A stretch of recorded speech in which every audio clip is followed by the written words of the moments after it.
Did you know there are 3 phases to having your MSP website? And at each phase, the pages that you're going to have on your website are going to change dramatically. So whether you're starting out or a seasoned veteran, you may or may not have the right pages that you really need to have to start landing, or at least be able to have people visit and convert over to be customers. And some of these pages you may have never even thought of before. And I promise you, you do need them at a certain point. My name is Harrison Marin from growth-generators.com. We help MSPs grow from sales training to marketing to even business operations now. If you'd like, there is a ton of super helpful information down in the video description, from master classes to even our resources page. I'm going to share the screen really quick just so you guys could see, but if you'd like to check it out, growth-generators.com/resources. Obviously, you can just go to the top and see resources there, but there are super helpful, from the buyer persona, the MSP sales worksheet, the website traffic calculator, AI writers, blog post templates. I mean, the list goes on and on. A list of MSP acronyms that you need to know. It is all there specifically to help you in your MSP business. I promise you, it is worth going to get that. The feedback we've already gotten from a lot of our resources has been the best, and I appreciate everyone for checking them out. So let's talk about your MSP. There is a lot that you have to think about when it comes to your MSP, and your website is one of them. When you're first starting out, you need to have a website so you look real. And when you are a much larger MSP, guess what? You still need to have a website so you can educate and convert visitors into customers, and they can see the information they want. And it is an integral role in growing the business. I don't care what anyone says. It is truly, truly important. If you're relying on solely a business card to grow the business, good luck. It's going to be a tough ride for you. So the first one is the start, or the basics, or I like the reference of, I have 12 chickens, right? You are a chick that just hatched out of its shell, and you need something. And I'm going to show you what you actually need, so that way you can see and follow along here. But there are things that you're going to need now that you will still need down the road. We're going to be building on this like Legos, but you don't need to go crazy and have a super loaded out, built out website on day one. It would cost a fortune. It would take you forever to build this thing, or it's just not necessary. And on top of that, your MSP is going to go through a tremendous change over time, and changes over time. And that's the beauty of it. That's called growth. And sometimes it feels great and sometimes it doesn't, but that's growth and building the business. So let's get into this. And right off the bat, I'm sure you probably figured this out. You're going to need a homepage.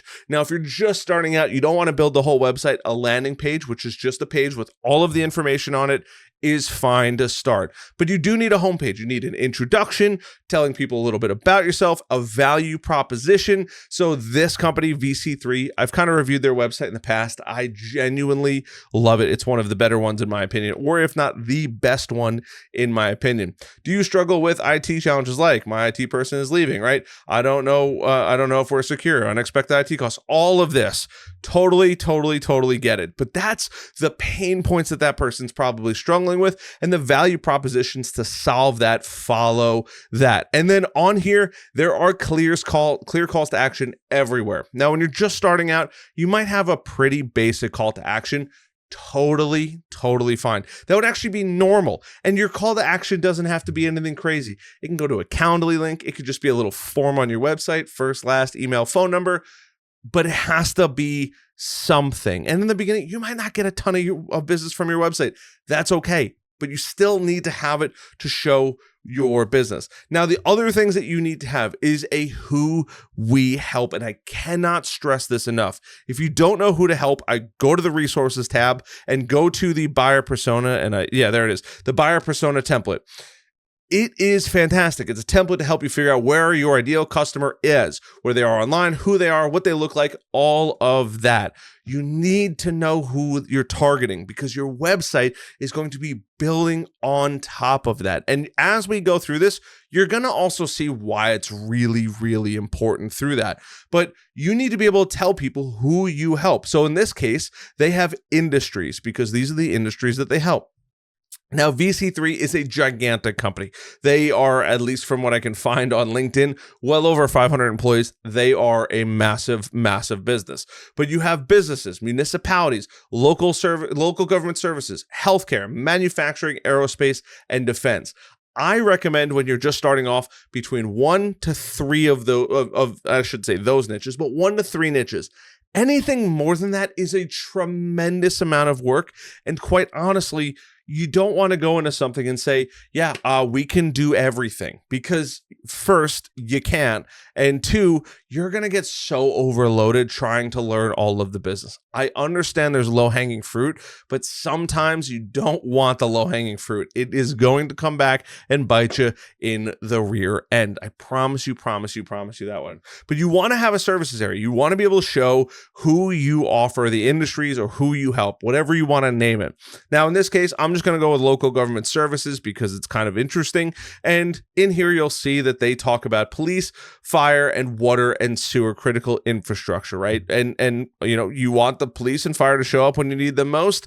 And let's be realistic. Nobody wants plumbing issues, especially when they're not your responsibility at that. But you want to be able to tell people who you help. You want to have a target audience, and you also want to have pain points in there. So in here, you see who they are, the pain points that they're gonna have, what they actually do to provide for these. And these actually go in a little bit further, but I'm going to save that for down the road, because you're still in the basics. We're still a little chick hatching, and you want to just be able to take all that and put it on one page. You also need to mention your services.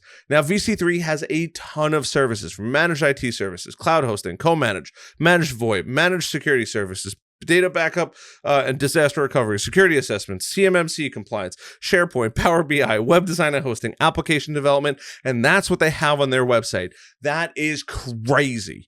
Pick 3, 4, 5 things that you can write pages about and stick to that. This is a very large website. This website was probably extremely expensive, or they have an in-house team working on it.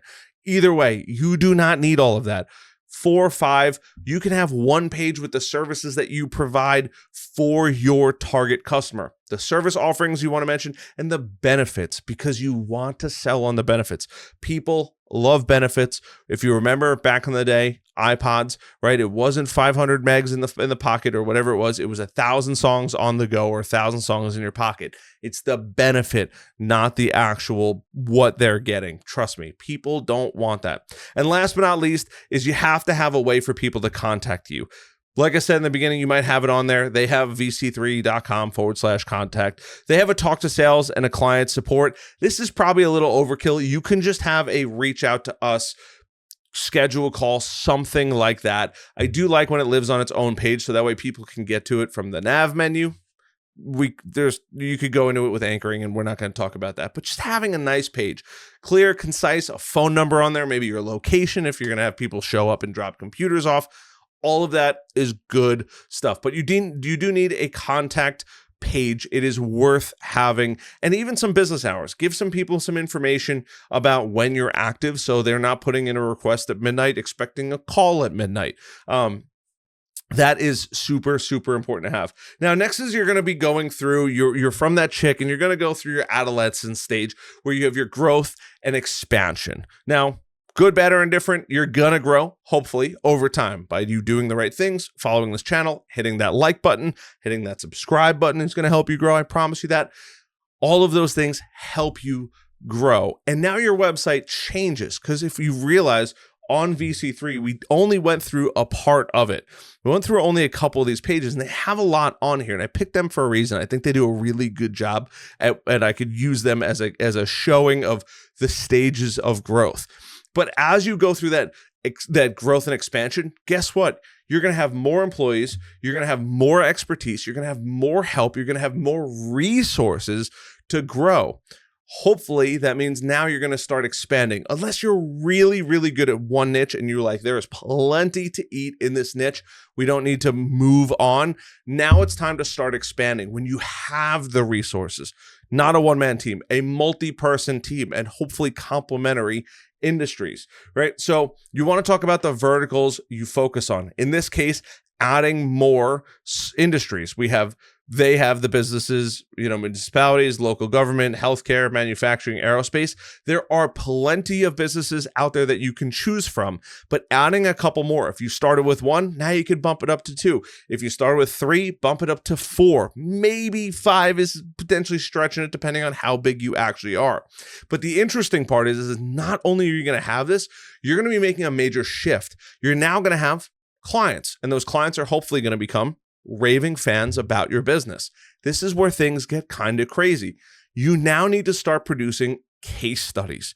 Case studies are tremendous. I've talked about social proof in the past before on this channel. It is crazy important because you're dealing with, like they said, CMMC, government, you have police, fire, EMS, municipalities. These companies and businesses and entities are really reliant on technology.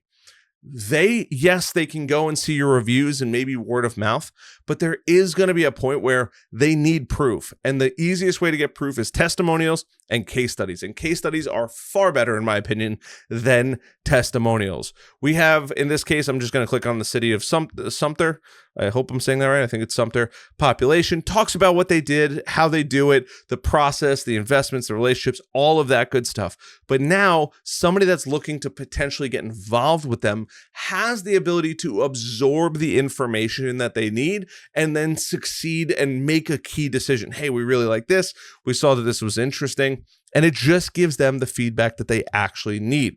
Now, there are some additional pages in this growth and expansion stage, this adolescent stage as well. You want to have a blog. A blog is really good to have. I would recommend, if you can, start it as early as you possibly can. But a blog is tremendous. In this case, they have how much does HAS cost, embracing the future of AI's influence on local governments, still relying on antivirus, it's no longer enough, right? All of these are great blog posts that they currently are cranking out. But having a blog, having a place where you can share tips, tricks, and people that are on your website can find information. On top of that, these blogs can rank on Google for SEO, and traffic can come in outside of just what you're conjuring up. That's the coolest part about it. So the more blog posts that you can create over time, the better off you're going to be. And you can even get your staff teams involved. Yes, you can always hire out a marketing company or something of that nature to get that content. But a blog, look, it's going to help you no matter what. And you can use it in your marketing over time as well. Another page you might want to start focusing on, and you could start the company with this page or without this page, is an About Us. So if you go to About VC3, you see the company, team, their local governments and partners, team member spotlight, company news. They have their case studies again, but I could actually go through and see, about VC3, the mission, the story, values that aim higher, all of that, their locations of where they're helping people. This is beautiful. They're getting to that point where the business is changing, the business is shifting, and ultimately they're succeeding more and more and more. You got Sandy, Ryan, David as the head honchos out here, and that's fantastic. It's beautiful. And the last page you want to start thinking about creating and possibly creating it is your resources page. Now, they have more of a block type resources, but they do have guides, and guides, as far as I'm concerned, are resources as well. So in here, you have data backup and disaster recovery, and anything that you click on in here is going to ask you, right? Short on time, download the PDF. Perfect. That is beautiful that you can download the PDF and start capturing people's information. It's the best. And having resources, just like we have a resources page, is a really good point to be, because now you're going to be able to convert those leads, and people that are just looking around the website are going to be able to get the information, download the information, and start building out that relationship even further. And last but not least, you have the final, we'll call it the final build out. I like to call it like maybe the final boss, little techie in there, but the last round. And this is as big, as crazy, as over the top as you want to get. Now, there is too much. I do want to make sure that that's clear. There is too much, but there are some pages that you can keep adding, because as you've realized, we've been adding and adding. I didn't tell you in the adolescent stage that growth and that growth and expansion phase that, hey, you need to build a new homepage. You will naturally build a new homepage, and you will naturally work and build on more of these pages. But on the final kind of build out where you're a real company, I use air quotes for that, Now you're getting to an area where the website starts to change even more, and you can kind of have a little fun with it. And customers are going to ask you, hey, what about this? What about this? These should be triggering little light bulbs saying, hey, I need to go make this, or I need to add this to the website. And I think VC3 does a pretty good job with this. Now, we've talked about services before. Now it's comprehensive services. It's really going through, it's adding all of the information. This is a really, really good page for their managed services. And you could see the capacity, skill sets, and experience. No more excuses. Control your IT. I mean, it's really good. And then look at that. The best, they have testimonials floating around everywhere on the website. Talks all about the services that you're going to get. If you're not sure, you can literally click get started, and you can at least have a consultation to get started with them. I absolutely love that. Now, they don't have it on here, but you could also add a services page or a services packages page that can have all of your tiers of service, whether or not you want to advertise your pricing, totally fine. But having those is huge. You're then able to go through, you're able to see, hey, this is this, this is this, this is this. These are really important things to start to work on and add to your site. Doesn't have to be today, but having that is another option. Do you want people to know what's included in the package? Do you want competitors to know? Because you can bet your bottom dollar they are looking at your website too. And do you want them to be able to see what's going on, what's not going on? It is important to just keep an eye on that. And then other than that, we have a couple other pages that you could start to add. You have your client portal in here. So you'd be able to actually go through. They have 24/7 client support, Canada, United States, right there. Now, you can have a full-blown portal. You can have a, hey, check on tickets, whatever it is that you'd like to use. You can. Some people build out separate systems or have separate systems. Some people are using their PSA and RMM tools. That's totally fine as well. Getting those testimonials and reviews, right? You have your case studies already. They do a really good job at sprinkling their testimonials all over the website. So they don't have like a dedicated testimonials page. Totally fine when it comes to that. Another FAQ page, any additional questions people might have on the business on how things go is another one. In this case, they have a news page that they've added. It's just taking it to that next level, right? Expert IT and cybersecurity insights. What's going on in the news, right? California Special Districts Association, CSDA, partners with VC3, talks about news, how they're doing it. You can have FAQ pages. You can start to add in common questions pages. You'll probably answer a lot of these in blog posts that you can use in marketing throughout that. But what they do have that I haven't mentioned yet is a careers page. This is something that I haven't spoken about previously.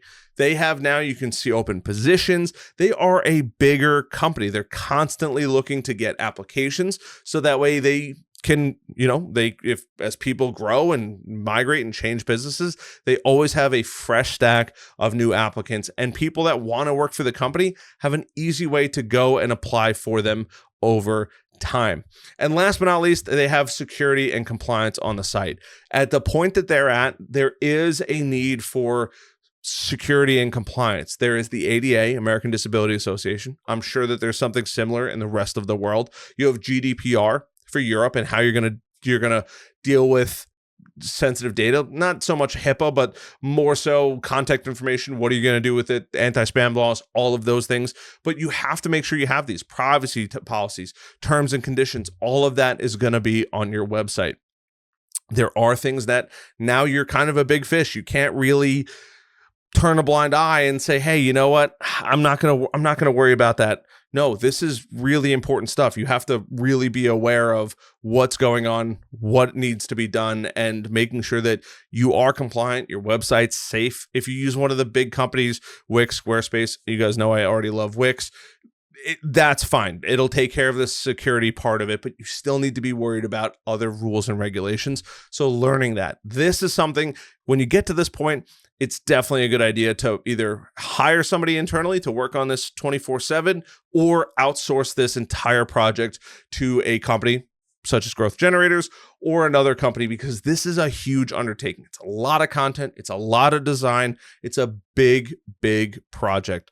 But that is the 3 stages that you're going to go through: that starter phase, that growth phase, that adolescence phase, and then that final build out, where it's that as big as you really want to have, but it's got to be big. It's got to be clean. It's got to be easy to navigate throughout that process. But that is how you build a website. Now, I hope I have earned a like button, a subscribe button, and a notification bell after that one. And this is the second time I've been able to record this, because the first time I broke the microphone for whatever reason. So I knew it was going to be a bit of a long one, but I'm glad you stuck it out with me. Those are the 3 phases. I encourage you to build out the website. There's a lot to do. Don't worry about it if you're not going to get it done in one day. Rome wasn't built on a day. It takes time. You're going to work on this progressively. That's why there's 3 phases. As you build, you might have a little extra cash. Hey, we want to build out the website. We want to update. We want to just tweak it a little bit. We want to add some more pages. That's the natural progression that happens. No, I shouldn't say no, but most MSPs are not going to have a website as big, as bodacious as VC3 is, and that's totally fine, especially in those first 2 phases. When you're that big company, several hundred people, you have the resources, you have the finances to make it as big and amazing as you want, that's when you do it. So I appreciate you guys, as always, for checking this out. I love that you guys are liking, asking great questions. If you think I missed something, please leave it down below. If you want me to make a video, please leave it down below. Other than that, love you guys. Appreciate you sticking with me. I will be traveling next week, so I'm looking to get still 5 videos out. If I fall shy 1 or 2, please don't be mad at me. I'm going to Louisville for a convention. Other than that, love the heck out of you guys, as always, and I'll see you on the next video. Bye.